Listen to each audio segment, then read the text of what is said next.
What was the worst thing you've ever done? I won't tell you that, but I'll tell you the worst thing that ever happened to me. The most dreadful thing.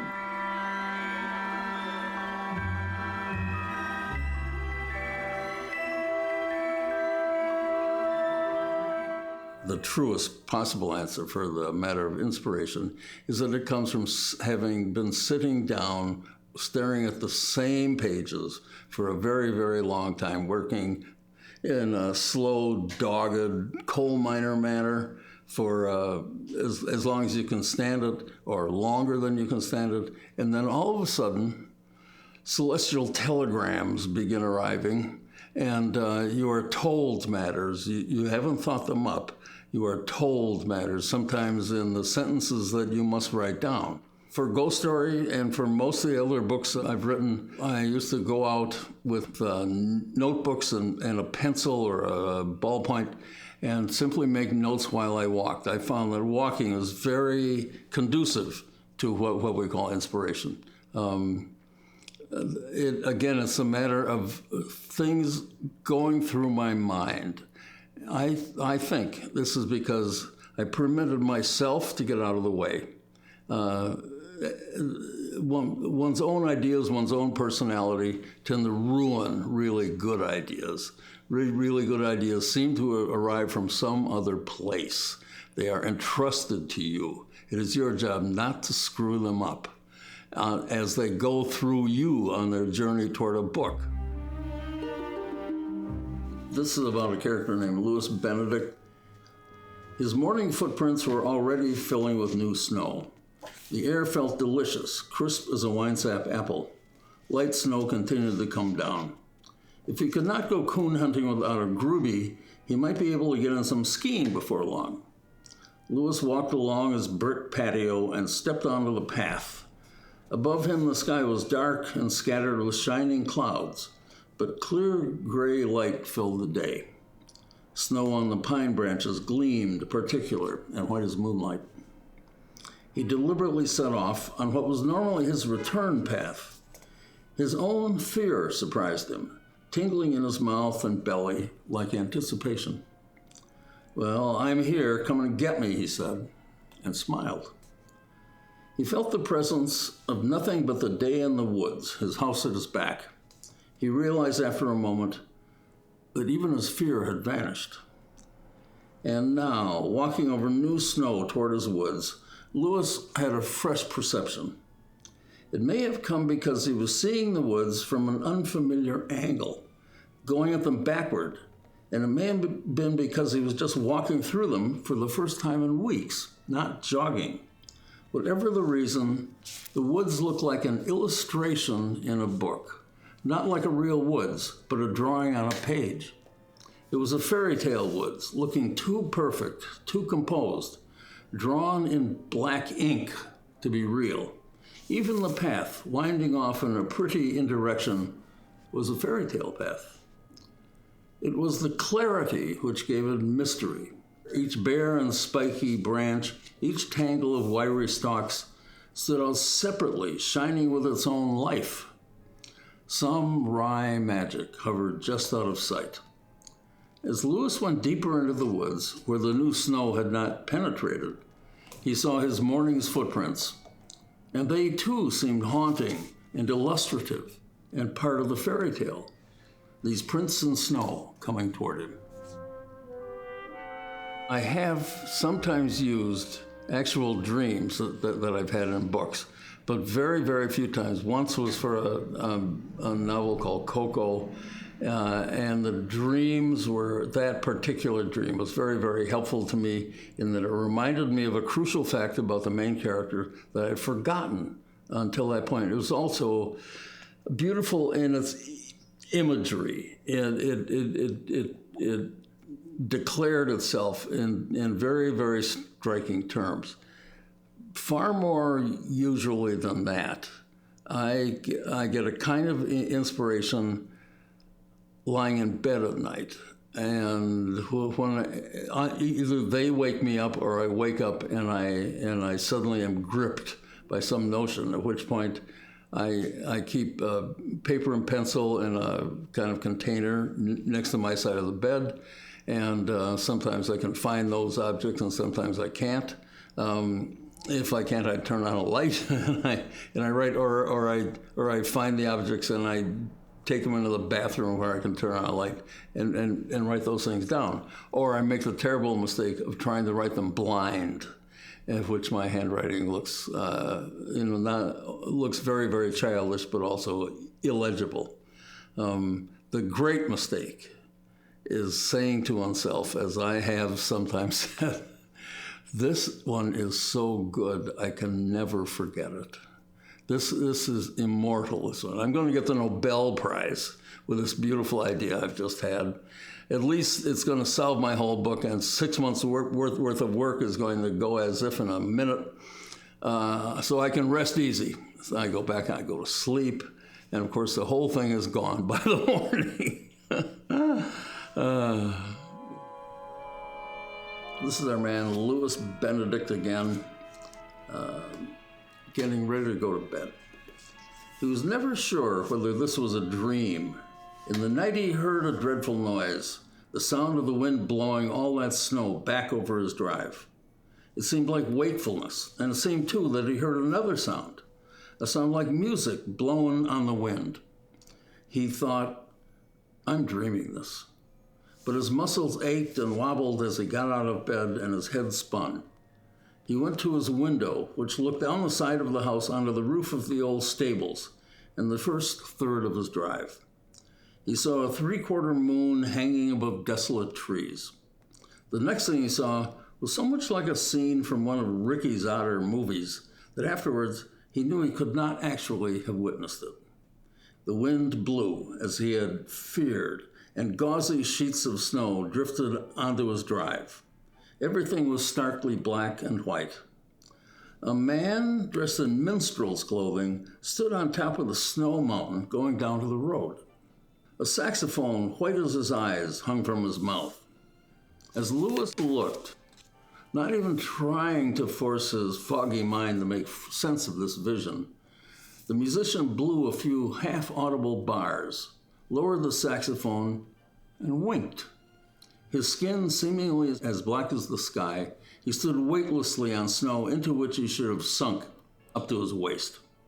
Not one of your old spirits, Louis, jealous of your tenancy, come for your blackbirds and snowdrops. Go back to bed and dream in peace. But still stupid with exhaustion, he watched on and the figure changed. It was John Jaffrey gleaming at him from the impossible perch, snow blacking spread on his face and hands, white eyes, white teeth. Louis stumbled back to bed. Music, especially jazz, was really, really important to me. It sustained me. It carried me along. It was way more important to me probably than things like that ought to be. But it nurtured me, I think, and also in a very nice way, it provided me with company. I'm speaking of the work of individual jazz musicians. Individual jazz solos are imbued with the persona, if not the actual character of the musician playing that solo. Everything in that musician's life is expressed one after another and solo after solo by that musician. It's what makes it so fascinating. I mean, that's one of the things that makes it fascinating. The other thing that made it fascinating to me, once I began to get it, is its expressivity. When I was a child of 14, say, I didn't see myself as a child, but in fact, I was probably totally obnoxious and arrogant, like many a teenager. I was speaking to a cousin of mine whom I really loved, my cousin Ann, who lived in Seattle. She said to me, "Oh, Peter, have you ever heard the Dave Brubeck Quartet? I'm sure you'd like them a lot. We saw a concert by Dave Brubeck at a college in Seattle, and I thought he was really great. So I thought, well, if she likes him, he's got to be pretty good." and I'm bound to like him, kind of. So I went out and I found a record called Brubeck Time. It was the first record I owned. My parents had just given me a record player. And so I bought this thing that seemed filled with promise, also kind of imbued with the intelligence and charm of my cousin. And I put it on, and I didn't get it at all. I didn't understand what they were doing. It wasn't really clear to me that these were instruments. But I thought, I'm not giving up, and I kept playing it. And of course, it sorted itself out. I understood that first these people, a piano and an alto saxophone with bass and drums as accompaniment, played the melody of some song. And then they kind of did whatever they wanted, it sounded like. And then they came back to the melody. However, it didn't take me long, especially in the case of the saxophone, who was a man named Paul Desmond, whom I've loved really ever since, to hear statements, to hear that he was saying things, that he was uttering profound things, profound statements, and that he was saying them at this beautiful, blessed level that was one step above speech. So therefore more eloquent, more subtle, more passionate, more direct and indirect, more capable of nuance. It was the moments of nuance that most knocked me out. I mean, once I heard him do this, I thought he was doing this in the middle of a solo. He was saying something quite, he was developing some theme, going along like a guy talking about an automobile that he liked, that he saw going down the street. And then he paused for a moment, and as though he whispered off to the side, I don't really give a damn about that car after all. And then he went on and talked some more about the automobile. And I thought, oh my God, he just did that? Oh, where did that come from? Or it was as though I'd heard some even more personal comment directed at people like me who are really listening. After that, I became a Brubeck bore, and my parents had to put up with this record. And then as soon as I had another $5 to buy another one, I went down and bought another one. But they never failed me. They always repaid more than the time I put in, and they gave me more than I was expecting to get. And that, when I say company, I meant that I had the company of these people playing those instruments, saying very particular things to me. Very much what I hope to achieve. That idea of a higher expressivity, of more virtuosity, more eloquence. I mean, a real eloquence. That was so beautiful that I hope to achieve it.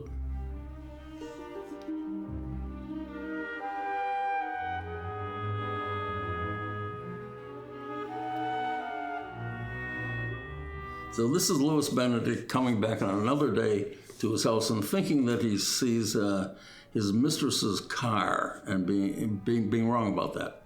He stopped walking and looked carefully at the gray stone height of the house. Only a few trees stood in his way, and the size of the house made them insignificant, thin stalks. For a moment, the house looked even larger than he knew it was. As the drift of breeze brought the odors of coffee and bacon to him, Louis looked at his house as if for the first time. An architect's copy of an illustrator's idea of a Scottish castle, a folly of a kind. The building, too, appeared to glisten, as the wet trees had. It was the end of a quest in a story. Louis, with his soaking boots and hungry belly, looked at the house with a frozen heart. The windows glistened in their casements. It was the castle of a dead, not a captive, princess. For a long time, my wife and I lived in London, and I wrote my first 3 novels there, and the 4th one was Ghost Story, which I also wrote in London. I was gearing up. I wanted to do a much bigger, more ambitious book.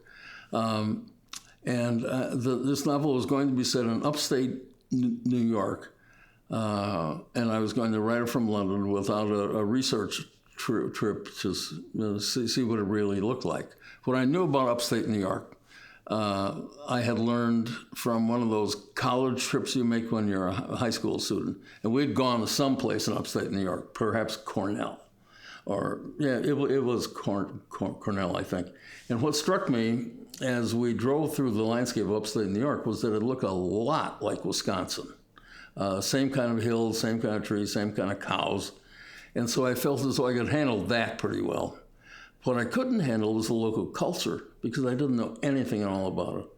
I had a friend, a very close friend who was from Connecticut, and I called him up and I said, what do these little towns look like in upstate New York? Let's say it's big enough to have a square and a law office, a couple of law offices probably, and you know, downtown, a good restaurant, a bar.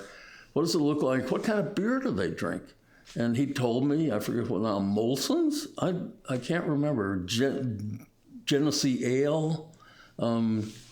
Anyhow, he gave me a lot of information, and I made up the names of the towns. I had a map.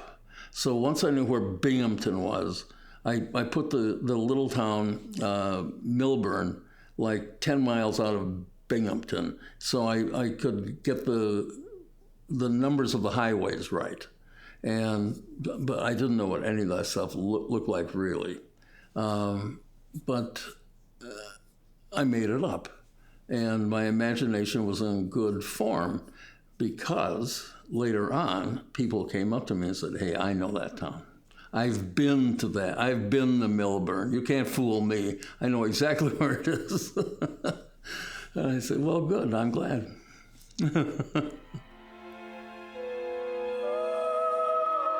This passage is narrated from the point of view of the character Don Wanderley, describing an episode in his life when he went to teach in a university and met really his nemesis and his dread fate, the woman Alma Mobley.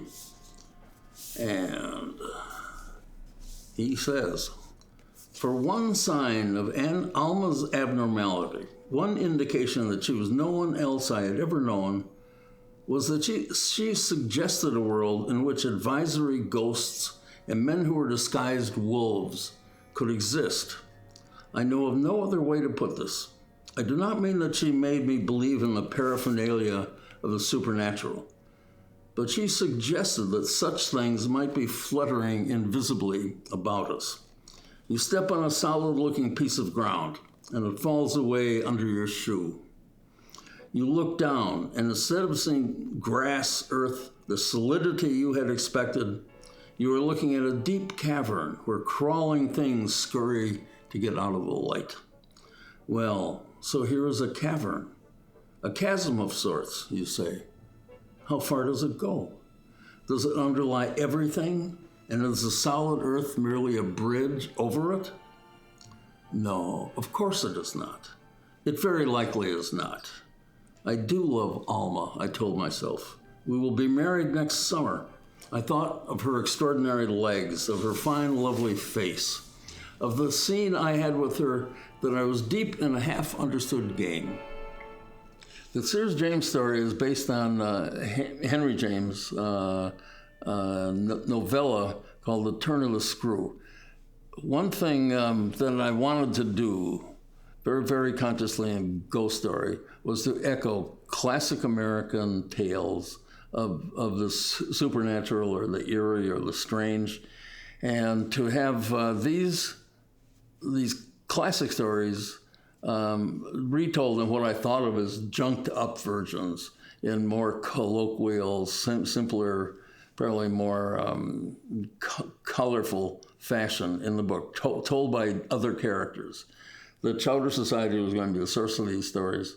There was Sears James and a Ricky Hawthorne, who of course gets his name from Nathaniel Hawthorne. The reason I wanted to do this was to demonstrate that this stream of writing had been a part of our literature for a very, very long time, that had a weight of seriousness that many people were at the time in the 70s denying. It struck me that it was still beautiful and vital, and I wanted to point to the sources of some of its power, also the point to some of the point of its authority, to the sources of its authority. After a while, it began, because this was really a prelude to the actual story of the novel Ghost Story. The prelude seemed to get longer and longer and longer, and this is often a problem with me, that things I think are going to take 10 pages take 70 pages, and things I think will take 50 take 150. Anyhow, I didn't want the prelude to be half the book, so I took out some of the stories that I had provided for it, but I desperately wanted to keep in the James story. The Turn of the Screw, it's about a young woman who's hired by a handsome stranger to whom she's greatly attracted to go to the north of England to a remote country house called Bly to act as the nanny to his 2 children. That's a great story. I wrote my version. It involved a school teacher going to upstate New York, being the master in a one-room school, and having these 2 odd, badly dressed, clearly badly treated children who are despised by the other children. And they talk about Gregory. We see Gregory. What does Gregory want to do? Gregory wants to take us over. He wants to bring us over, they say. And our man, Sears James, that does his best to save the little boy. And in the end, he can't. Gregory Bates snatches the little boy, and off he goes. There's no reason why the brother is called Fenny. I just like the name Fenny Bate, probably because it's a little dodgy as to gender. But the name Bate comes from Norman Bates. At the time I was writing Ghost Story, I seemed to have less problem with what I wrote than I began to develop later. Because when I read Ghost Story, I don't see much that needs editing. It all looks pretty good. It's a little more lyrical than the way I would tend to write now, but it all looks pretty good. In general, though I did revise Ghost Story pretty extensively on its way to the printed page. In those days, I wrote by hand in big bound journals with lined and numbered pages. Ghost Story filled like 4 or 5 of these journals. I wrote on the left-hand side, the numbered side. So the right side was for revision. I'd write in the words I wanted to put in until I didn't have any more room. Then I write an X, and I go over to another X, and I'd continue it, or I'd write all of the thing in X. If there was another one, I wrote double X and onto 4 X's or whatever it took. I also made notes for myself on the left-hand side of the page, and arrows and X things out. The next step was to type all of that up, which is a monumental job for a one-finger typist, which I have always been, especially in those days when we had actual typewriters, which were big, clumsy machines with mechanical bits that where you struck an object here and something over here moved and brought another bit of machinery to clank on a blank page up above. It was like a linotype machine.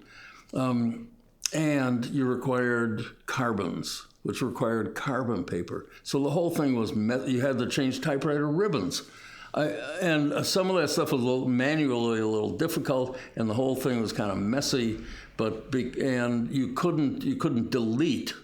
you had to use either X words out in the line or use a thing called whiteout and paint white stuff over the line and then type over the whiteout. Then you had, I revised a lot from the already revised pages as I typed them up for the first time. And then I had, 600 pages of freshly typed material. And then I just read that stuff over and over and over and made the usual X's and markings out and word changes and changes in phrasing and interpolations of new material. So that manuscript looked like a mess. And then I had to go over and retype that again. And then I was probably pretty sick of retyping 500, 600 pages, which would take me a long time. And so whenever I had to do revisions on a page, I would type the revisions on a fresh piece of paper, fold that over to the required spot, and staple it to the original page. Sometimes I used glue. So the 500 or 600 pages wound up looking like that and was really heavy because it was full of glue and staples. Those manuscripts might have been internally cleaned in some sense, but boy, they were in most every other sense, they were a mess. Now, once, almost on the day I turned 40, but during my 40th year, fairly early in my 40th year, I was writing the first page, what I hoped was the first page of a novel called Coco. I hadn't written anything in a long time, and I was a little bit anxious about it. I worked for like 3 or 4 hours, and I wasn't at all dissatisfied with what I'd done. And then by this time, I had a little word processor, and I printed the page out, and I looked at it, and I was horrified. It was unspeakably bad. I saw the world's worst fact about myself, which was that I was not a very good writer after all. And I had to do a tremendous amount of work to make it look passable. So I went through and I put words in the right order. I stopped explaining things once I'd said them. I stopped saying everything twice. What's the other thing? I started putting the cause before the effect instead of putting the effect in front of the cause, and all in the aid of getting myself out of the way and making the whole experience as transparent and as easygoing as possible for the reader, who was all of a sudden moved into the catbird seat, or moved in the most important seat in the theater, because everything was directed at the reader. Everything had to satisfy him. And I didn't want any fuzz, any static. I didn't want any speed bumps. Now, I've worked that way ever since. And I've learned to take it for granted, and also to like it, because when you really thoroughly revise in a ruthless, cold-blooded way, you improve what you do immeasurably. I want to make things as good as possible, and that's how you do it.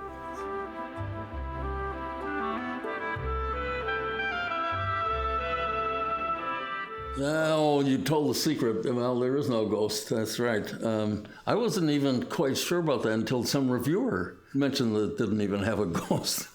I don't know where the title came from. I know it wasn't the first title I had. So it was written on top of a whole bunch of other provisional titles that I'd scratched out before I came to it. Once I thought of the name Ghost Story and wrote it down, I really, really liked it. I thought it was a really strong title. So I was going to use it. There was a long time when I wasn't really sure what was going to happen in the book, what the inner engine was, and it could well have been a ghost. It's largely now a question of atmosphere, of a sense of the unknowableness and mystery of the occult, of things we cannot see. This wasn't exactly conscious, but there is a bit in the novel where Don Wanderley goes off to teach. His first lecture goes very well, and his second lecture is a disaster. He's met this his fatal woman, Alma Mobley. His mind is totally taken over. He cannot concentrate on academic matters. And in the course of his lecture, he says, I told them that The Red Badge of Courage was a great ghost story in which the ghost never appears. When I wrote that, I thought, that's not bad. You probably could give a lecture in which you claim that. It's a beautiful, mysterious piece of work, the Red Badge of Courage, and by the way, beautifully written, astonishingly contemporary in the style. It's breathtaking.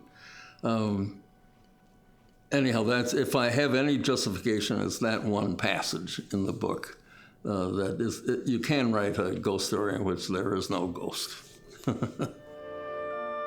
My second lecture was a disaster.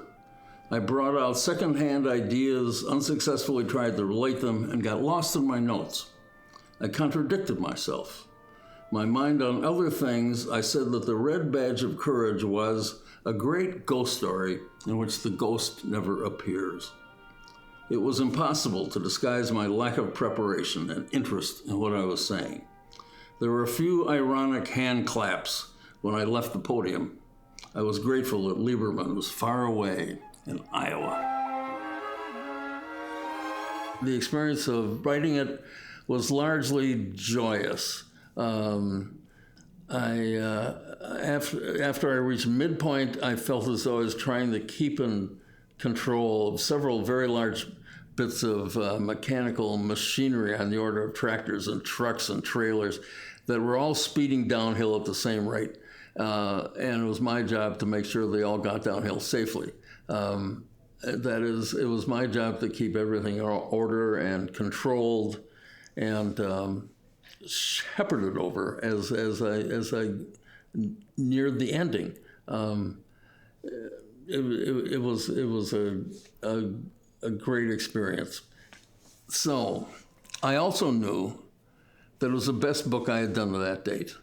It was just so clear. And the reason for that was that it was way more ambitious than the books I had written before. I had, in a way, tried to place my book in the same world as the House of the Seven Gables and as the Turn of the Screw and Edgar Allan Poe. Of course, who could do that?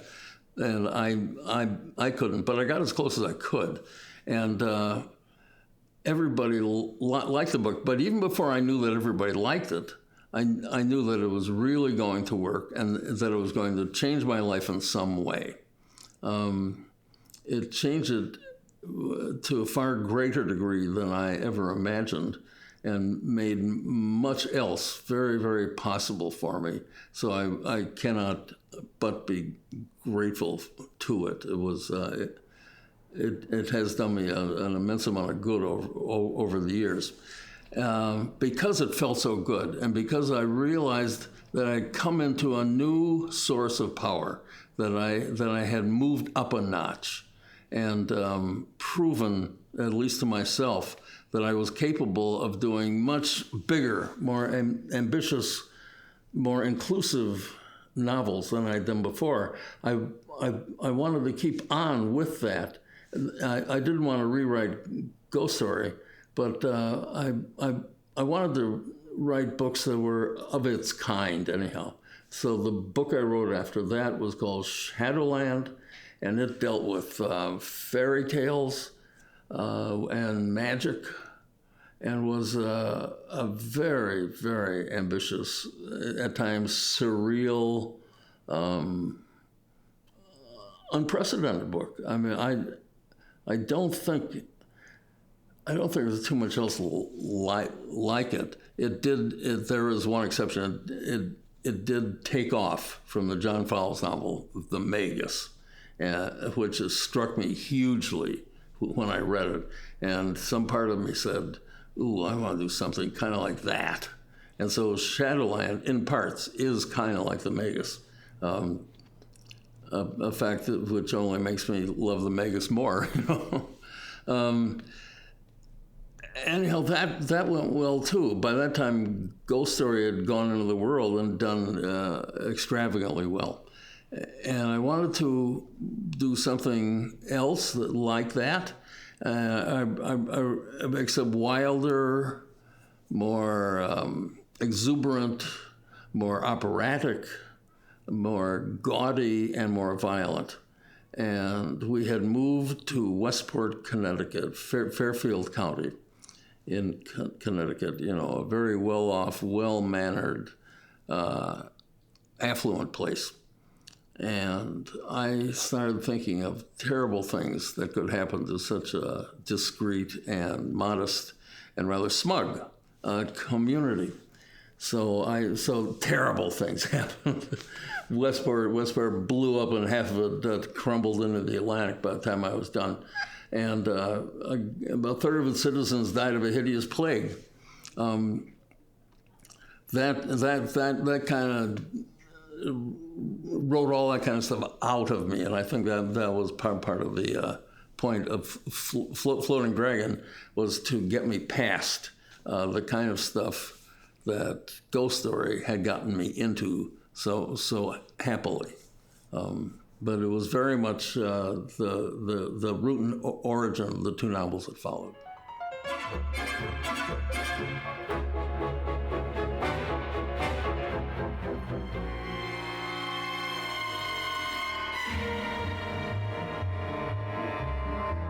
Ghost Story was sold as a total surprise to me, even before publication.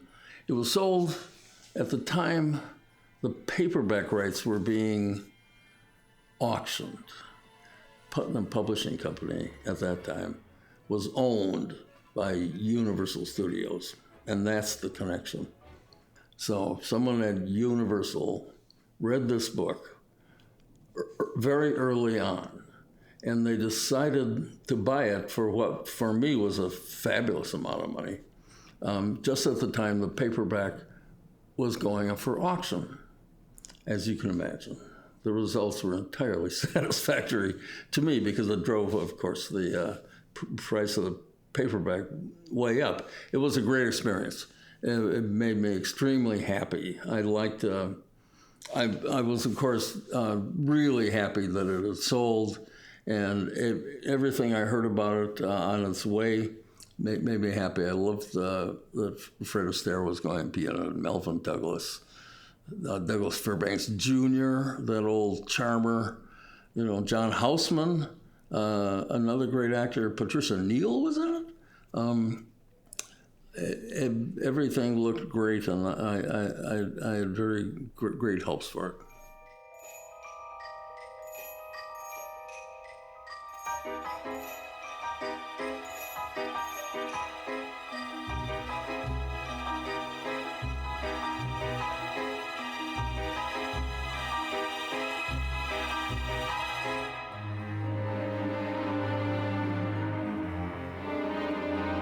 Once in the zoo in Central Park, I sat down to these two women. We were at little tables, and they were having lunch, and I was having lunch. And they were women in their 30s, probably very cute. And one of them said to the other, "Okay, the names have been changed to protect the innocent. Let us begin at the beginning." And I thought, holy fuck. So I just wrote that down, and I put it in the novel Coco.